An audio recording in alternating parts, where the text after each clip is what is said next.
Hello students, तो चलिए आज हम लोग शुरुआत करते हैं क्लास 9 के चैप्टर नंबर 10 का। और हमारा चैप्टर नंबर 10 क्या है? तो हेरॉन्स फार्मूला। देखिए, हेरॉन्स फार्मूला जो है वो आप लोगों के लिए बहुत बेसिक सा और बहुत नया सा कॉन्सेप्ट है, क्योंकि इससे पहले हमने हेरॉन्स फार्मूला का नाम भी नहीं सुना है और ना ही इसके बारे में हम लोग कोई भी इंफॉर्मेशन जानते हैं। तो अब क्वेश्चन ये अराइज होता है कि ये हेरॉन्स फार्मूला जो है वो है क्यों, इसका हम लोगों के लाइफ में जो है वो यूज क्या है। तो देखिए, हेरॉन्स फार्मूला जो है ये एक ऐसा फार्मूला है जिससे हम लोग ट्रायंगल का एरिया निकालते हैं। अब आप लोगों के दिमाग में आ रहा होगा कि हम लोग तो बचपन से एरिया का एक ही फॉर्मूला पढ़ते आए हैं, क्या half into base into height. लेकिन ये जो half into base into height था वो किस वाले ट्रायंगल के लिए था? जिस ट्रायंगल में हम लोगों को हाइट का पता हो। और कभी कभी क्या होता है कि हम लोगों को ट्रायंगल में हाइट का तो पता ही नहीं होता है, तब हम लोग एरिया कैसे निकालेंगे? तो बेसिकली हेरॉन्स फार्मूला का जो यूज है वो एरिया फाइंड आउट करने के लिए ट्रायंगल का, और कैसे ट्रायंगल का? जिस ट्रायंगल का तीनों साइड्स का जो वैल्यू है वो हम लोगों को पता हो। तो इसका सबसे पहले तो हम लोग लिख लेते हैं कि Heron's formula is used to find out the area of a triangle whose all three sides are known। मतलब कि जिसके तीनों साइड्स के जो वैल्यू है हम लोगों को पता होगा, उसी का हम लोग हेरॉन्स फार्मूला से एरिया फाउंड आउट कर सकते हैं। इसमें तो आप लोगों को होप सो कोई डाउट नहीं हुआ होगा। अब क्वेश्चन क्या अराइज होता है कि ठीक है, ये तो हम लोग समझ गए कि हेरॉन्स फार्मूला का यूज किस लिए होता है, लेकिन अब ये क्वेश्चन है कि हम लोग का जो हेरॉन्स फार्मूला का फॉर्मूला है वो है क्या? तो बहुत सिंपल सा फॉर्मूला है हमारा। फॉर्मूला इस हेरॉन्स फॉर्मूला क्या है? तो area of triangle using Heron's formula क्या होता है? Root under s into s minus a into s minus b into s minus c. ये हमारा एरिया ऑफ ट्रायंगल का फॉर्मूला है। अब नेक्स्ट हम लोग इसमें क्या सोचेंगे कि ये जो एस है वो क्या है, ए क्या है, बी क्या है और सी क्या है। तो ये जो हेरॉन्स फार्मूला के थ्रू हम लोग एरिया निकालते हैं, उसके लिए हम लोगों को चार चीजों का पता होना बहुत ज्यादा जरूरी है। अब क्या है? तो एस मतलब हमारा होता है semi perimeter. Semi perimeter of a triangle. तो semi perimeter of a triangle क्या होता है? तो हम लोग जानते हैं ना कि ट्रायंगल का पेरीमीटर तीनों साइड को ऐड करके होता है। तो सेमी पेरीमीटर क्या हो जाएगा? Perimeter divided by 2। ये हम लोग एक एग्जांपल के थ्रू भी समझेंगे। फिर ए क्या होता है? तो ट्रायंगल्स फर्स्ट साइड, मतलब कि ट्रायंगल का जो फर्स्ट साइड होगा उसका वैल्यू ए होगा। फिर बी क्या होगा? तो ट्रायंगल्स सेकेंड साइड, मतलब सेकेंड साइड का जो वैल्यू होगा वो है। और सी क्या है? तो ट्रायंगल्स थर्ड साइड। तो थर्ड साइड जो है वो हमारा क्या हो जाएगा? सी का वैल्यू हो जाएगा। यहाँ पर तो आप लोगों को बहुत बेसिक से ये क्वेश्चन समझ में आ गया होगा। अब हम लोग क्या करते हैं, तो अब एक एग्जाम्पल लेकर के देखते हैं। मान लीजिए कि हमारे पास एक ट्रायंगल है, ये हमारा ट्रायंगल है, और मान लीजिए एक का जो लेंथ है वो 6 सेंटीमीटर है, दूसरे का 8 सेंटीमीटर है और तीसरे का 10 सेंटीमीटर है। और हम लोग को बोल दे कि इस ट्रायंगल का हम लोगों को एरिया निकालना है।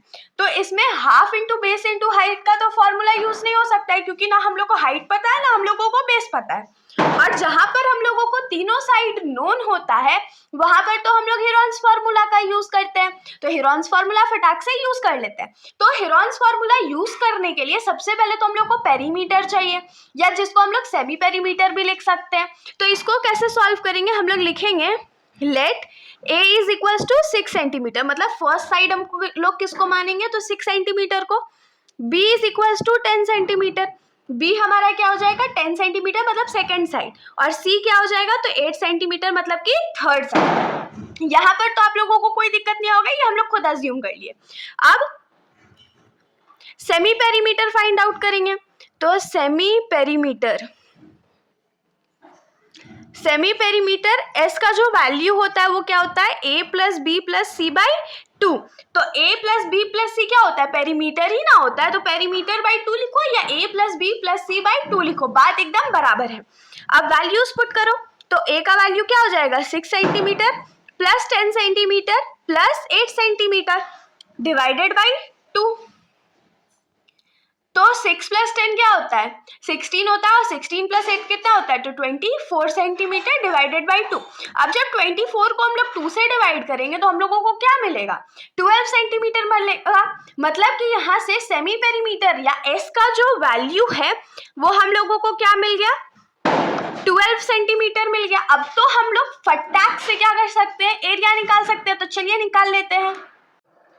तो यहाँ पर हमने फिगर को दोबारा ड्रॉ कर लिया है। अब हम लोग यहाँ पर क्या लिखेंगे कि area of triangle. Area of triangle क्या हो जाएगा? Using Heron's formula S into s minus a into s minus b into s minus c. ये हो गया। अब हम लोग जो जो वैल्यूज हम लोगों के पास था हम लोग उसको लिख लेते हैं। जैसे S का वैल्यू हम लोग को क्या मिला था? 12 सेंटीमीटर मिला था।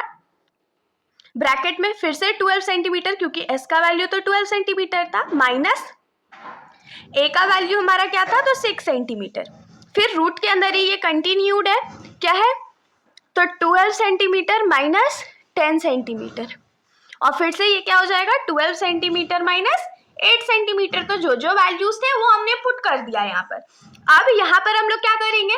तो पहले माइनस कर लेते हैं। तो ये 12 सेंटीमीटर तो हमारा ऐसे ही रह जाएगा, बीच में कोई साइन नहीं है, मतलब मल्टीप्लाई का साइन है। तो यहाँ पर से क्या हो जाएगा? 12 सेंटीमीटर से अगर 6 सेंटीमीटर चला जाए तो क्या बचेगा? तो ऑफ कोर्स यहाँ पर हमारे पास क्या बचेगा? 6 सेंटीमीटर इंटू 12 सेंटीमीटर से अगर 10 चला जाए तो 2 सेंटीमीटर बचेगा, फिर से इंटू, क्योंकि बीच में कोई भी साइन नहीं है, और 12 में से 8 चला जाए तो क्या बचेगा? 4 सेंटीमीटर बचेगा।